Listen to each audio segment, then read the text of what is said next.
Hello friends, जय हिंद, वंदे मातरम, सुप्रभात। BEd प्रवेश परीक्षा 2022 के लिए हम लोग जीके के 50 प्रश्नोत्तरी का सेट लगाएंगे और यही जो क्वेश्चंस हैं ये एग्जामिनेशंस में रिपीट होता है, तो रिपीटेड वाले क्वेश्चंस हम लोग इसमें लगाएंगे। ठीक है, तो अगर आप बीएड की प्रिपरेशन करना चाहते हैं, ठीक है, नेक्स्ट ईयर इट मीन्स 2022 में जो फॉर्म आएगा, तो उसके लिए अगर आपको स्टडी करना है तो ये चैनल आपके लिए यूजफुल हो सकता है। क्लियर है डियर? तो चलिए स्टार्ट करते हैं आज के सेशन। और सेशन पसंद आता है तो चैनल से जुड़िए और सब्सक्राइब भी करना है आपको। क्लियर? चलिए, फर्स्ट क्वेश्चन जो आपके सामने है, हिंदी दिवस कब मनाया जाता है? हिंदी दिवस कब सेलिब्रेट किया जाता है? तो ये सेलिब्रेट किया जाता है 14 सितंबर को। ठीक है, ऑप्शन नंबर बी आपका करेक्ट है, हिंदी दिवस 14 सितंबर को मनाया जाता है। आइए नेक्स्ट क्वेश्चन देख करते हैं। क्वेश्चन नंबर सेकेंड, इनमें से कौन सा देश सार्क का सदस्य नहीं है? बांग्लादेश, नेपाल, अफगानिस्तान, म्यांमार। सो राइट आंसर आपका जो बनेगा वो है म्यांमार, क्योंकि म्यांमार क्या है, इनका कंट्री नहीं है। बाकी बांग्लादेश, नेपाल, ये अफगानिस्तान, ये सार्क देश के सदस्य हैं, बल्कि ये म्यांमार आपका नहीं है। सार्क में टोटल 8 कंट्री हैं। ठीक है, सार्क में टोटल 8 कंट्री हैं, जिसमें से अगर मुख्यालय की बात करें तो इसका सार्क का मुख्यालय कहाँ पर है? तो वो काठमांडू में है। काठमांडू क्या है? वो नेपाल की क्या है? कैपिटल है। ओके, साथ में इसका जो स्थापना कहाँ पे हुआ था? स्थापना हुआ था बांग्लादेश की कैपिटल में, जिसे बोलते हैं ढाका। ठीक है, तो ढाका में इसको इस्टेब्लिश किया गया था। लेकिन इसका जो मुख्यालय है, हेडक्वार्टर बनाया गया, वो नेपाल के काठमांडू बनाया गया है। तो ये क्वेश्चन थोड़ा सा फंसता है। ठीक है, तो इसको भी आपको देखना है। बाकी का सदस्य देश नहीं है तो वो आपका म्यांमार करेक्ट हो जाएगा। क्लियर है? चलिए मूव करते हैं नेक्स्ट क्वेश्चन। केंद्र शासित प्रदेश लक्षद्वीप की आधिकारिक भाषा निम्न में से कौन सी है? लक्षद्वीप की आधिकारिक भाषा है मलयालम। कौन सी है डियर? मलयालम आधिकारिक भाषा है। ठीक है, ऑफिशियल लैंग्वेज है लक्षद्वीप की। ऑप्शन ए आपका करेक्ट हो जाएगा। 4 नंबर क्वेश्चन है, भारत के संविधान के अनुसार लोकसभा के सदस्यों की अधिकतम संख्या कितनी हो सकती है? अधिकतम संख्या जो होती है वो 552 है। इट मीन्स ऑप्शन डी आपका करेक्ट है, 552 अधिकतम संख्या होती है लोकसभा की। ठीक है, और मेंबर बनना है आपको तो 25 वर्ष आपकी एज होनी चाहिए। राज्यसभा की 30 वर्ष होनी चाहिए। ठीक है, निम्नलिखित में से कौन सा ग्रह सूर्य के सबसे नजदीक है? सूर्य के सबसे नजदीक ग्रह कौन सा है? बुध। ठीक है, मरकरी जो है वो सूरज के सबसे नजदीक है। क्लियर है डियर? आइए नेक्स्ट क्वेश्चन करते हैं। नोबेल पुरस्कार जीतने वाले प्रथम एशियाई कौन थे? नोबेल पुरस्कार जीतने वाले प्रथम एशियाई कौन थे? पूरे एशिया में सबसे पहले अगर किसी को नोबेल पुरस्कार मिला था तो वो थे रविंद्रनाथ टैगोर। कब मिला था? 1913 में। किस लिए मिला था? गीतांजलि इनकी पुस्तक थी, उसके लिए दिया गया था। ठीक है, गीतांजलि के लिए दिया गया था इनको, रविंद्रनाथ टैगोर को 1913 में। और अगर सीवी रमन की बात करें तो इनको कब दिया गया था? इनको दिया गया था 1928 में। इनके भी डेट को आपको याद रखना है। सीवी रमन को दिया गया था रमन प्रभाव के लिए। ठीक है, ये एक साइंटिस्ट थे और रमन प्रभाव के लिए इनको नोबेल पुरस्कार दिया गया था 1928 में।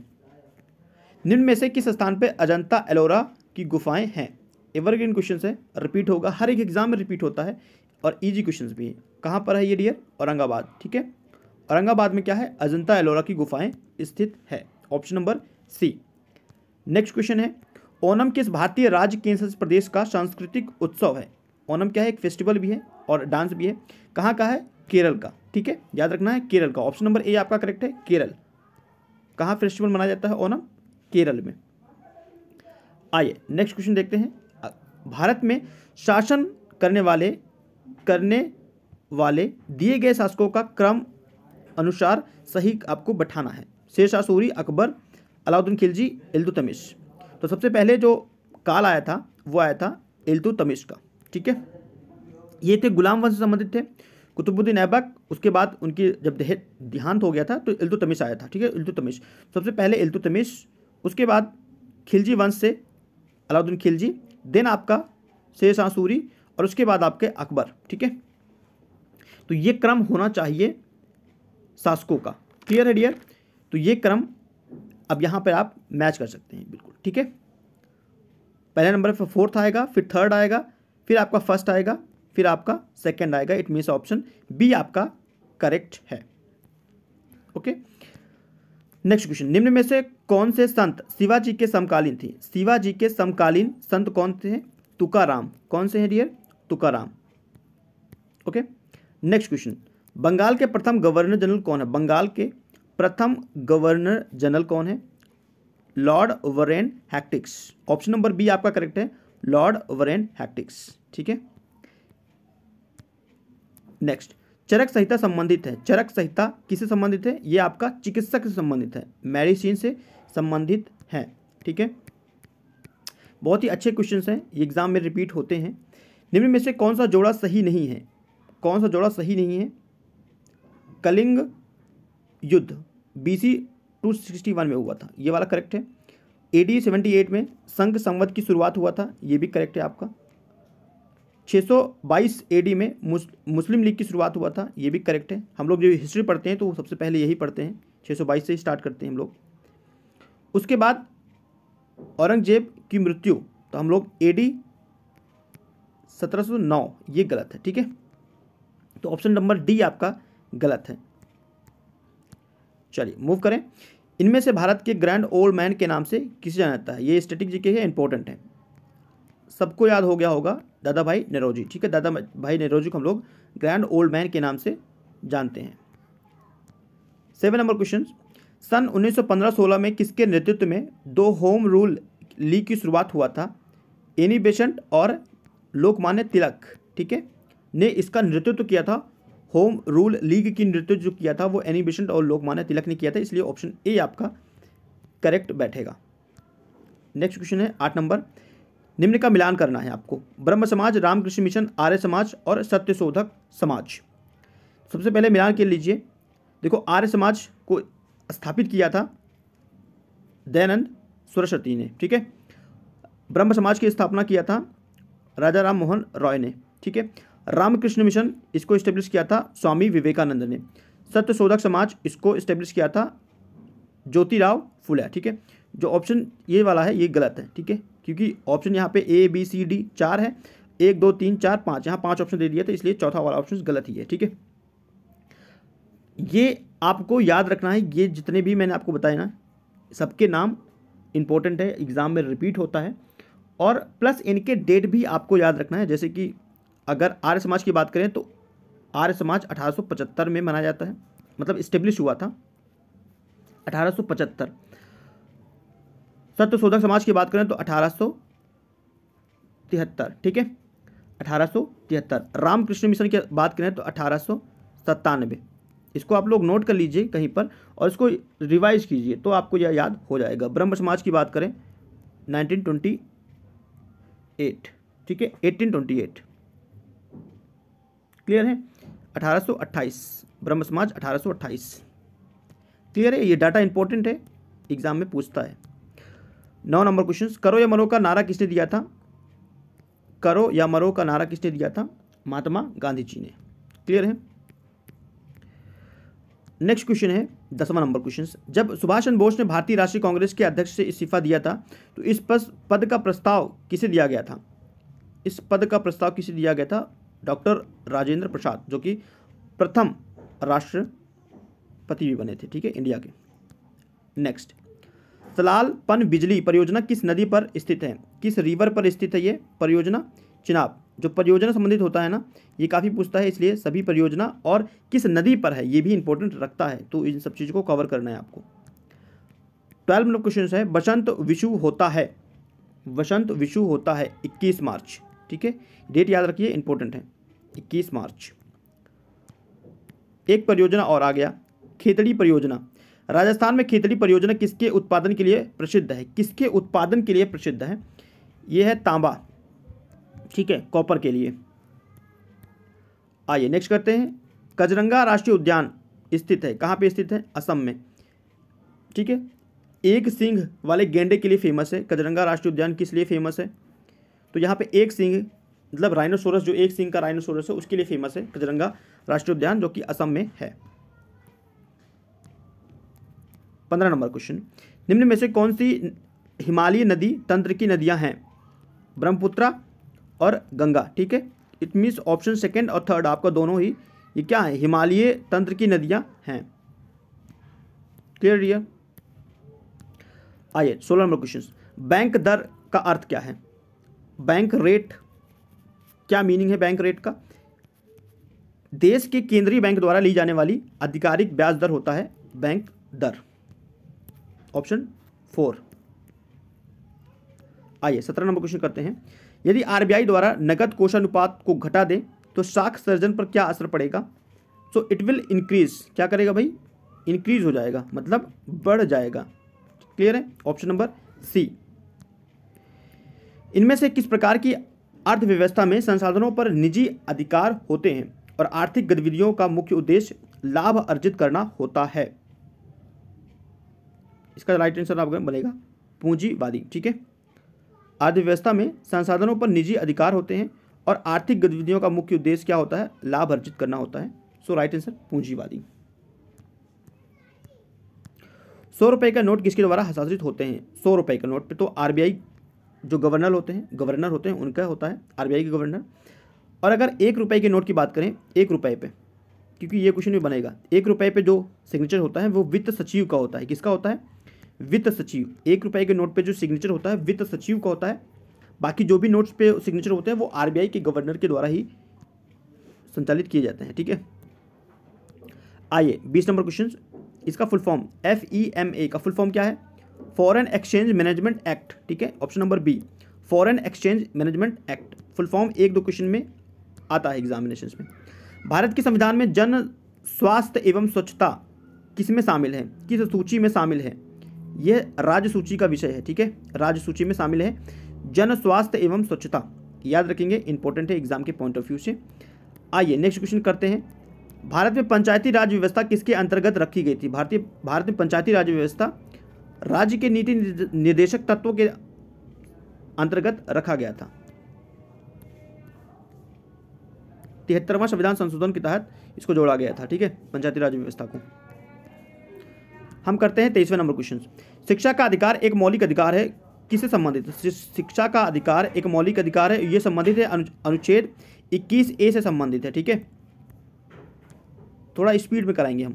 इनमें निम्न में से किसने संविधान सभा में उद्देश्य प्रस्ताव पास किया था? ये भी अच्छा क्वेश्चन है। जवाहरलाल नेहरू। उद्देश्य प्रस्ताव को रखा गया था संविधान सभा में जवाहरलाल नेहरू के द्वारा। आइए 25 नंबर क्वेश्चन देखते हैं, भारतीय संविधान के किस अनुच्छेद में अल्पसंख्यकों के हित के बारे में बोला गया है? किस अनुच्छेद के तहत अल्पसंख्यक जो भी हैं उनके द्वारा उनके लिए कहा गया है? तो ये है आर्टिकल 29।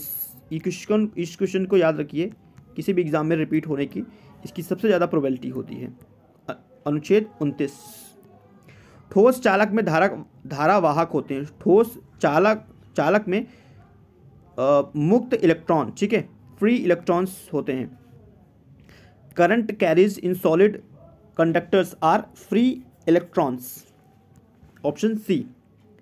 आइए 51 नंबर क्वेश्चन, निम्न में से किस शहर में लाइट हाउस परियोजना का क्रियान्वयन हुआ है?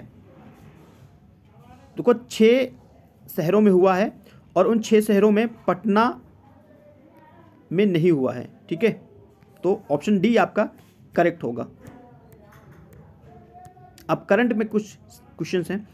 कौन सी भारतीय दूरसंचार कंपनी विश्व की पांचवी मजबूत ब्रांड बन गई है, ब्रॉड बन गई है? ये आपका कौन सा होगा?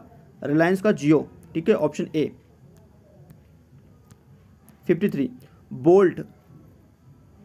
बोल्ट परियोजना हाल ही में भारत के किस राज्य में शुरू किया गया है? बोल्ट परियोजना भारत के किस राज्य में शुरू किया गया है? राजस्थान, हरियाणा, बिहार, मध्य प्रदेश। कहाँ पे शुरू किया गया है डियर? ये राजस्थान। ठीक है,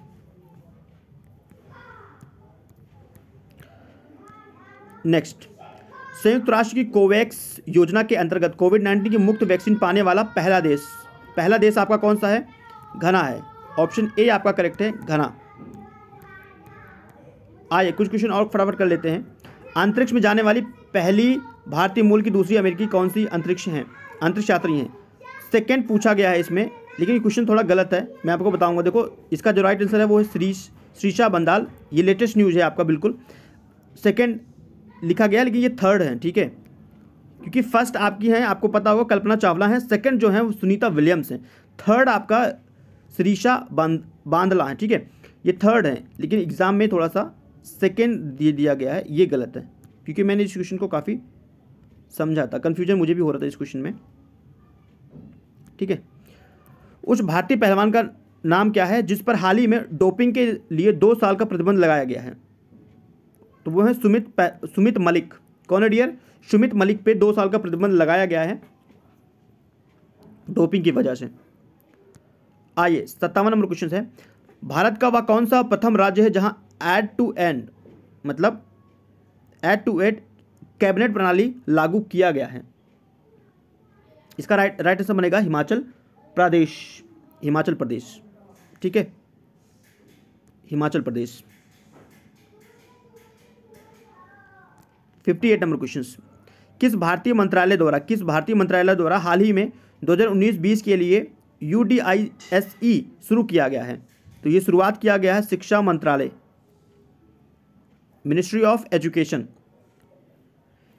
ये जो लागू किया था उस समय जो शिक्षा मंत्री थे वो रमेश पोखरियाल जी थे, लेकिन उनको अभी हटा दिया गया था, और अभी करंट के आपके मिनिस्टर ऑफ एजुकेशन है धर्मेंद्र, आप लोगों को पता होगा, धर्मेंद्र प्रधान। तो हमारे शिक्षा मंत्री कौन है?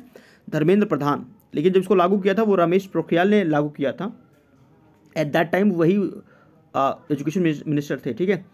और इसका फुल फॉर्म भी इंपॉर्टेंट होता है, UDISE, इसका फुल फॉर्म इंपॉर्टेंट होता है, आप लोग लिख सकते हैं, unified district information system of education, ठीक है, क्योंकि आप देखते हैं हर एक एग्जाम में फुल फॉर्म इंपॉर्टेंट है, एग्जाम में पूछा जाता है। 59 क्वेश्चन, स्मार्टफोन निर्माता वीवो ने किस भारतीय खिलाड़ी को अपना ब्रांड एम्बेसडर चुना है? किसको चुना गया है?